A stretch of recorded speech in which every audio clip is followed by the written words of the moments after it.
I got interested in wrestling. My high school wrestling coach started an elementary program, and we had it at dinner time. So we just go in there in our jeans and stuff at school at dinner time, and we had an hour, and he always was looking to get a head start on everybody else. So we started an elementary program when I was in 5th and 6th grade, and I was pretty good at it. I was a farm kid. Really small, and my mom thought sports were good, so I continued to wrestle. High school wrestling coach kind of adopted me once I got into the wrestling program that saw, you know, maybe a need. I was maybe a good wrestler and maybe a need for a little guidance in other areas too. So wrestling became a big part of my life, even back in high school.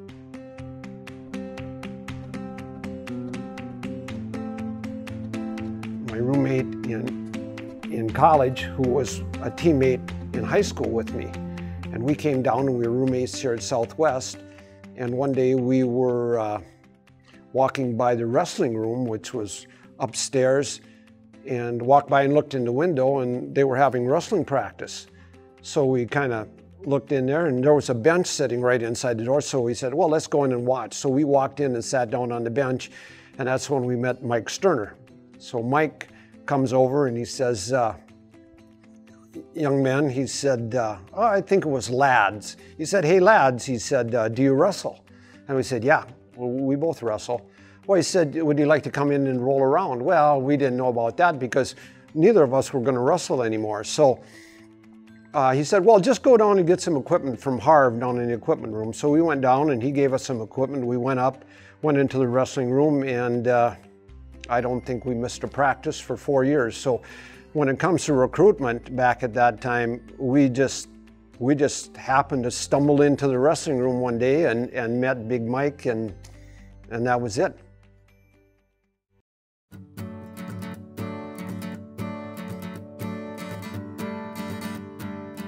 Without wrestling, I don't get through college, and who knows what's happened then. So for something like that to have such a big impact upon your life, you know, and when we wrestled, it was, Big Mike was just such an influence. Even in the wrestling room, he hated stalling, all right? There was nothing that he hated more than stalling. You know, he always said, I can beat anybody, I just run out of time, all right? And it kind of took me a little while to adopt that philosophy. You know, we'll just keep coming at you until either the clock runs out or you run out of gas, but it's not going to happen to me. So this big thing was don't stall. And I always worked hard, and I always wanted to kind of keep his approval in life. So I thought, you know, there's one thing he's never ever going to say about me in wrestling practice. He's not going to look at me or ever on the mat and say, you're stalling. And I think I've lived my life that way. And because I have lived my life that way, I've got 4 children. I think my 4 children also lived their life that way. So if I turn around and look and I'd say the effect that the program has had upon me, I turn around and I'd say, yeah, it's had that effect upon me, it's had that effect upon my children, and you want to know, it's going to have that same effect upon my grandchildren. So, you know, even though Big Mike, I think, was an extension of my mother, it all kind of fell in line, and now I'm going to have a whole family tree who's going to carry kind of that same philosophy in life. So it changed my life.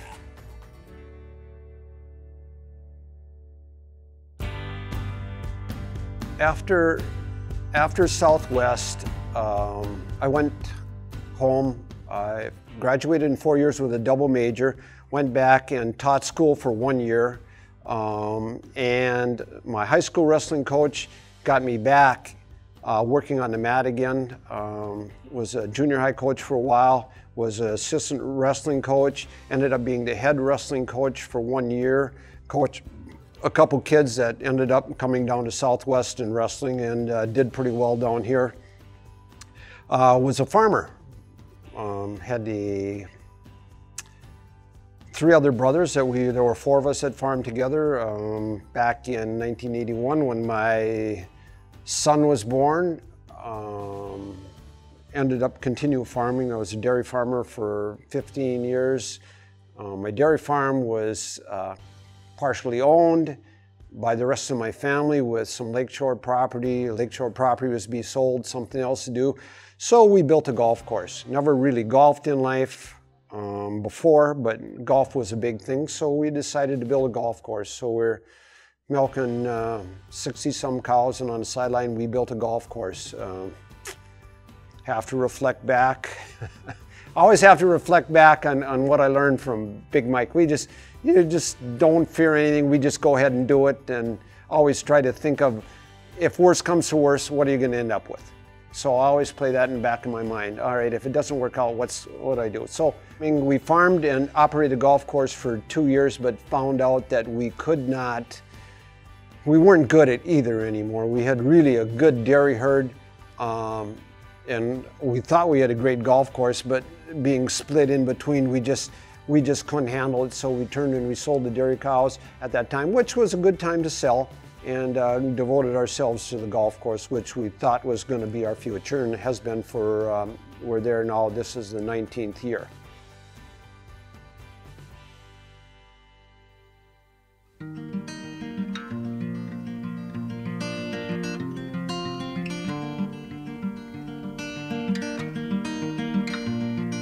Some of the best times I ever had in my life was when I was wrestling at Southwest, and my mom got a chance, and when she got away to watch me wrestle. If we wrestled in Morris, or we had a tournament in St. Cloud, or anywheres, she'd even come to Southwest.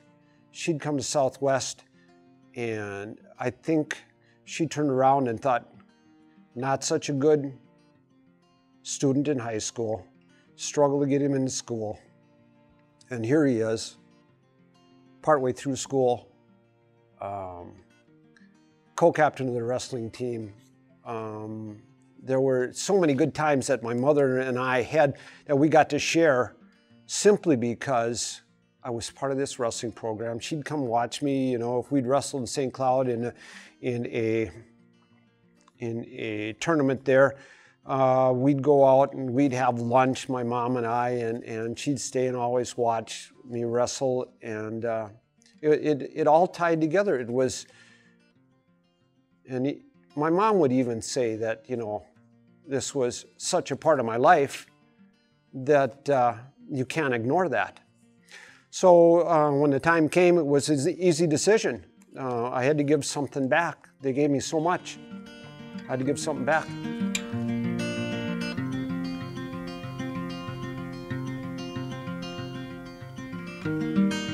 My wife just recently said, you know, you're such a guy of kicks. You get on a kick, you're gonna, and she said, once you get on that kick, she said, it just consumes you. About 5 years ago, my mother remarried. In fact, she was married to her second husband longer than she was married to my father. Anyway, he was a few years older than her, so about 5 years ago, he was in a nursing home. So I went to see him one time, and I was driving back, and I thought, oh, I gotta write something for him. Now, where this thought ever came from in my mind, I haven't got the foggiest. So when I got home, I wrote a poem for him, all right? So now all of a sudden I start writing poetry, all right? I'm terrible. If I don't have a cell phone, I can't spell, all right? So I just ask my cell phone, and if I can say it right, my cell phone would tell me how it's spelled, and give me a definition for it too. So now I'm writing poetry. So about 2 years ago, my sister meets a lady who's a poet up in Brainerd area and says, she wants to know if I write poetry. She said, no, I don't, but she said, my brother does. So the lady says, can I read some of his poetry? So my sister said, can she read some of your? Yeah, I said, do it. So she reads some of my poetry. Now the last couple years I've been going to poetry retreats, and now I'm seriously, they're trying to put a book together, all right? Now, it's about time in life where I've got to do something with my golf course. So I'm also thinking now I'm in the process of starting a kennel. I'm gonna raise German Shepherd dogs. And my wife looks at it and says, "Such a guy of kicks." I said, "That's the only way I know how to do it. You find an interest and then you pursue it with all that you have." And I turn around and I look and I'd say, that's Big Mike in me. It is. It's, you see it and you go try to get it. If you don't, well, maybe you just ran out of time. But it wasn't that you didn't give it an effort. And not only am I lived my life that way, my kids are going to live their life that way, and my grandchildren are going to live their life that way also. If you see it, give it your best. And came from Southwest Wrestling.